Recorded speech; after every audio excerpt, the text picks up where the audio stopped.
तमाम चर्चा में शामिल है और उनका तारुफ आपसे कराना चाहूंगी। हमारे साथ प्रोफेसर आसिफ रमीज दाऊदी प्रोफेसर है, जेद्दा से बात करने के लिए मौजूद है चर्चा में। Balkis Bano farmer member of state हज कमेटी से हैं। इसके साथ ही अल हज मौलाना साजिद रशीदी साहब हैं, प्रेसिडेंट ऑल इंडिया इमाम एसोसिएशन से, और इरफान अहमद साहब भी हमारे साथ मौजूद हैं बात करने के लिए। आप लोगों का इस्तकबाल है। साथ ही साथ अल हज मौलाना जफरुल हसन जलालपुरी साहब भी हमारे साथ मौजूद हैं। चर्चा को आगे बढ़ाएं। सबसे पहले मेरा सवाल, हज करेंगे, आऊंगी बल्किस बानो जी आपके पास, 20 लाख लोग जो है हज करेंगे, ये एक आंकड़ा सऊदी अरब की तरफ से पेश किया गया है। मेरा सवाल प्रोफेसर आसिफ रमीज दाऊदी साहब आपसे है, आपको क्या लगता है इस तरह की दिक्कतें जो इंडियन जो हजाज कराम यहाँ पहुंचते हैं सऊदी अरब हज करने के लिए, उनके साथ ही पेश आ रही है? दीगर मुल्कों से जो लोग आ रहे हैं हज के सफर पर, उनके साथ भी इस तरह की दुश्वारियां हैं? पहले तो आपने इस टॉपिक पे बात रखी, उसके लिए मैं आपका बहुत शुक्रिया अदा करता हूँ। ये बहुत अहम मुद्दा है जिसे एड्रेस करना चाहिए, और सवाल आपका बहुत ही अच्छा है क्योंकि मैं उसी लाइन पे भी बात करना भी चाह रहा था। जो एक साहब कह रहे थे ना कि सऊदी अरब के को भी बहुत अच्छे इंतजाम करने चाहिए, तो मैं ये बताना चाहता हूँ कि इतने अच्छे इंतजाम हैं, खास तौर से इस बार तो और भी विजन 2030 के हिसाब से, कि आप यहाँ के मीडिया रिपोर्ट को देखें। दूसरे, आप इंडोनेशियन, पाकिस्तानी, बांग्लादेशी हाजियों जो आ रहे हैं, आए दिन आप रोज देखें, कोई एक ऐसी मिसाल दिखाइए जहाँ पे वो लोग इस तरह की शिकायतें कर रहे हो, बल्कि वो तारीफों के पुल बांधते थक नहीं रहे। मैं आपको ऐसे 10 अभी बोले तो अभी मोबाइल में वो तमाम मीडिया रिपोर्ट्स दिखा दूंगा जिसमें ये तमाम हाजी जो हैं वो खुश होके और बहुत तारीफें कर रहे हैं। यहाँ मैं आपको बताऊं कि सऊदी अरब अपनी तरफ से, यहाँ की जो हुकूमतें 24 घंटे सातों दिन पूरी मेहनत के साथ और पूरी आशाइश पहुंचाने की कोशिश कर रही है। जिम्मेदारी यहाँ पे ये होती है, आप खुद देखें कि सिर्फ यहाँ से ये बात क्यों आ रही है, और ये भी इस बार ज्यादा आ रही है। हमेशा हज होता रहता है तो हमेशा पहले इस तरीके से नहीं आते, मुश्किलें होती है, परेशानियां होती है, इतनी ज्यादा भीड़ होती है तो परेशानियां तो होती हैं, मैनेज करना पड़ता है। लेकिन अभी जो ये तमाम चीजें आ रही हैं, इस पे मैं 2-3 बातें आपके सामने ये रखना चाहूंगा कि ये बहुत ही ज्यादा अनफॉर्चुनेट है। जो मैं रिपोर्ट्स आपकी देख रहा था वो भी अनफॉर्चुनेट है, और मुझे लगता है कि वक्त रहते इन तमाम चीजों को एड्रेस करने की कोशिश करनी चाहिए, क्योंकि जितने भी इंडियंस हैं उनको बहुत उम्मीदें थी, वो इसलिए कि यहाँ पे जो अभी एम्बेसडर हैं हिज एक्सेलेंसी सुहेल साहब, वो भी जद्दा में रह चुके हैं, डीसीएम रह के रियाद में भी रह चुके हैं, और जो शाहिद साहब यहाँ पे सीजी हैं वो खुद यहाँ पे हज कौंसुल रह चुके हैं। तो लोगों को उम्मीदें थी कि इस बार और भी ज्यादा बेहतर इंतजामात होंगे।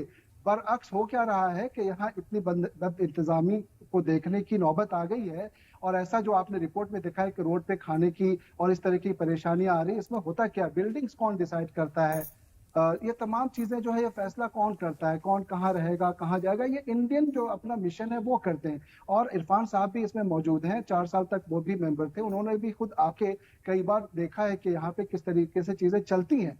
ऐसी सिचुएशन में अगर ये मामलात आए हैं और खादिमुल हुज्जाज जो वहां से आए हैं, मैं इसमें एक पॉइंट ये रखना चाहूंगा कि जो सीजीआई की तरफ से खादिमुल हुज्जाज रखे जाते हैं, एक है यहाँ पे ऑर्गेनाइजेशन, उसको कहते हैं IPWF, Indian pilgrims welfare forum, जो सीजीआई के अंडर में होता है, और उसके जरिए भी काफी यहाँ से वॉलंटियर्स भेजे जाते हैं लोकली। अभी मैंने खुद एक ईमेल किया, उसमें ये जानने की कोशिश की कि जो जैसे बंगाल के लोग हैं, जैसे बिहार के लोग हैं, या उत्तर प्रदेश और कुछ ऐसे इलाके के लोग हैं जिनको बोलने की, जिनको लैंग्वेज का इशू होता है, हालांकि सऊदी गवर्नमेंट की तरफ से 51 लैंग्वेजेस में ट्रांसलेशन की जो फैसिलिटीज मौजूद है, हर तरीके की सुविधाएं जो फैसिलिटीज दी जाती हैं। अब ऐसे में यहाँ अभी 1 महीने के आसपास होने वाला, ये कम से कम 2 हफ्ते, मेरे उस ईमेल का जवाब तक नहीं आया है। मैं उसमें गाइडेंस लेना चाह रहा था कि अगर बाकी जो ऐसे ऑर्गेनाइजेशन हैं, क्योंकि उसमें सिलेक्ट ऑर्गेनाइजेशन है जो यहाँ से जाते हैं, वो उनको मतलब ये है ना कि ये सुस्त रवैया क्यों? अब तक तो एक्सपीरियंस हो जाना चाहिए था डिपार्टमेंट को, किस तरह की दिक्कतें आती हैं, बिल्डिंग का इंतखाब करना, वहाँ बेसिक जो सहूलियात है उनको फराहम कराना, सफर के दौरान किसी तरह की दिक्कत ना हो, वो सारे इंतजाम हज कमेटी ऑफ इंडिया के ऊपर है। और हज कमेटी उम्मीद दाऊदी साहब, आपको क्या लगता है ये जो छोटी मोटी परेशानियां बताई जा रही हैं, ये आपके सफर में किस तरह का खलल डाल सकती है और एक हुज्जाज को किस तरीके से परेशान कर सकती है, ये जो छोटी मोटी परेशानियां हैं?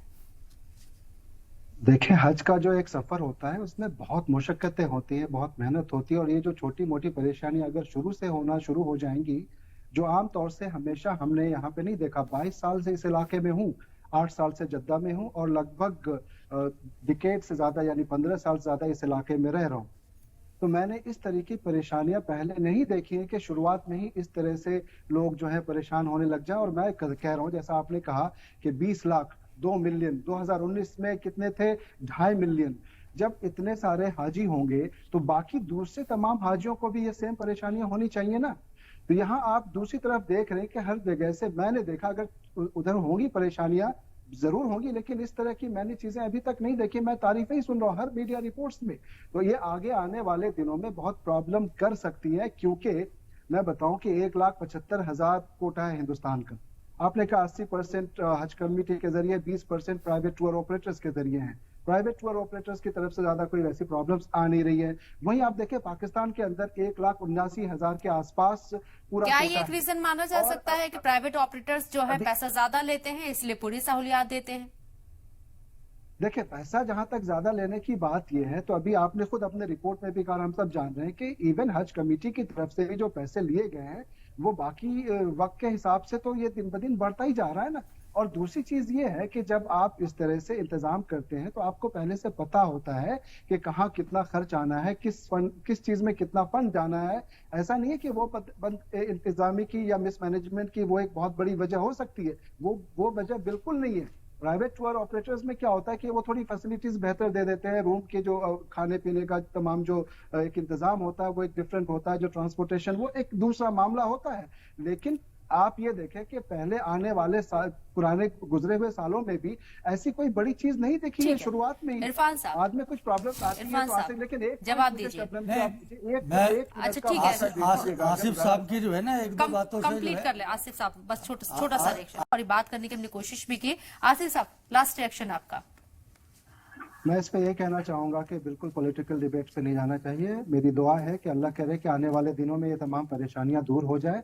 लेकिन मैं इतना जरूर जानता हूं कि अगर इसको वक्त रहते नहीं रोका गया, चाहे इंक्वायरी करके, चाहे टीम भेज के, चाहे यहाँ जो लोकल वॉलंटियर्स होते हैं उनके नंबर को बढ़ा के, तो आने वाले दिनों में जैसे अभी हम लोग एक मिनिस्टर को क्रिटिसाइज कर रहे हैं एक साहब, उसी तरीके से जो दूसरे मुल्क के लोग हमारे यहाँ पे आएंगे वो जब इन चीजों को देखेंगे तो वो हमारे मुल्क को, हमारे यहाँ की सरकारों को भी क्रिटिसाइज कर सकते हैं, जो बेहतर बात नहीं होगी। इसलिए मुझे लगता है कि इन चीजों को, चाहे 1 हो, 2 हो, 3 हो, जितने भी हो, उनको हम वक्त रहते जरूर जो है एक कंट्रोल करने की कोशिश करें, ताकि जो आने वाले दिनों में हज बेहतर से बेहतर हो जाए। क्योंकि इन हाजियों के लिए और 2023 का जो हज है इसकी तो एक मिसाल बनने वाली है। और मुझे इसको देखते हुए लग रहा है कि अगर इस पे और ज्यादा थोड़ी मेहनत की जाए और इंट्रोस्पेक्ट करें और देखें कि कैसे हम इन चीजों को एक टीम वर्क की तरह से कम्युनिटी के लोगों को भी लेके, दूसरे लोगों को, यहाँ पे लोग जो है कम्युनिटी वाले, मैं बताऊं जद्दा के अंदर, सऊदी अरब के अंदर लोग बैठे रहते हैं कि कैसे उनकी मदद ली जाए,